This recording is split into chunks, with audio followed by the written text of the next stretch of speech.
Pontianak cangkung dalam tandas. Menurut video TikTok kisah seram Malaysia, bayangkan tengah syok buang air, tiba-tiba ada suara mengilai makin dekat. Kau nak lari pun seluar tak sempat naik. Encik Nizam, seorang pegawai kastam di CIQ Sarawak, kongsi kisah seram yang dia alami waktu kerja shift malam. Siang meriah, tapi bila malam, tempat tu sunyi, seram dan rasa tak sedap hati. Malam tu dia tengah rehat sambil tengok YouTube, tiba-tiba perutnya memulas. Malam tu hanya 3 orang sahaja bertugas dan dia hendak ke tandas. Masa dia tengah membuang air, dia terdengar suara perempuan membebel. Alah, mungkin uncleaner tu terhidu bau buangan aku ni kot, fikirnya. Tapi bila dia diam, suara tu makin jelas dan tiba-tiba bertukar mengilai.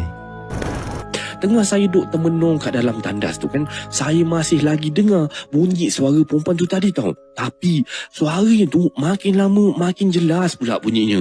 Dan suara tu dah bertukar jadi macam suara orang tengah mengilai.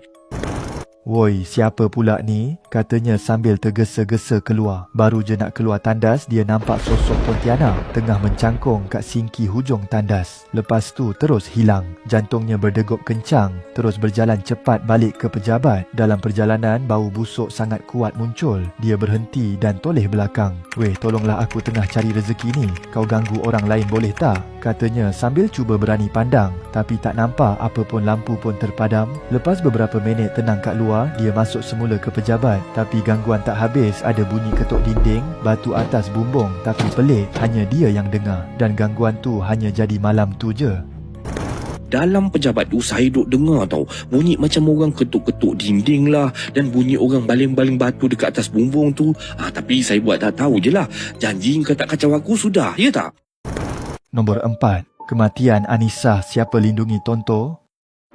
Menerusi sumber sensasi media, pada Oktober 2016, satu tragedi menggemparkan negara. Seorang pegawai Jabatan Kastam Diraja Malaysia JKDM, Anisah Ali, maut dalam nahas ketika mengejar van membawa rokok dan mercun seludup di Rantau Panjang, Kelantan. Namun, kisah ini lebih dari sekadar kemalangan biasa. Van tersebut dipercayai dikawal oleh seorang tonto terkenal, Mat Yeh atau nama sebenarnya Nawawi Husin, didakwa sering bantu sindiket penyeludupan dan ganggu operasi kastam di sempadan Malaysia, Thailand. Lebih mengejutkan, Mat Yeh hanya direman selama seminggu sebelum dibebaskan dengan jaminan polis dan tidak pernah didakwa di mahkamah. Apa yang mencetuskan tanda tanya, beliau dikatakan ada hubungan darah dengan pegawai kanan polis DSP Ibrahim Husin dari Bukit Aman. Ramai percaya kabel besar menjadi pelindung Nawawi. Keluarga Anisah pula hidup dalam ketakutan akibat diekori dan menerima ugutan untuk menarik balik laporan polis. Walaupun laporan telah dibuat ke PDRM, SPRM dan Jabatan Integriti dan Pematuhan Standard, tiada tindakan tegas diambil sehingga ke hari ini. Sudah lebih setahun berlalu,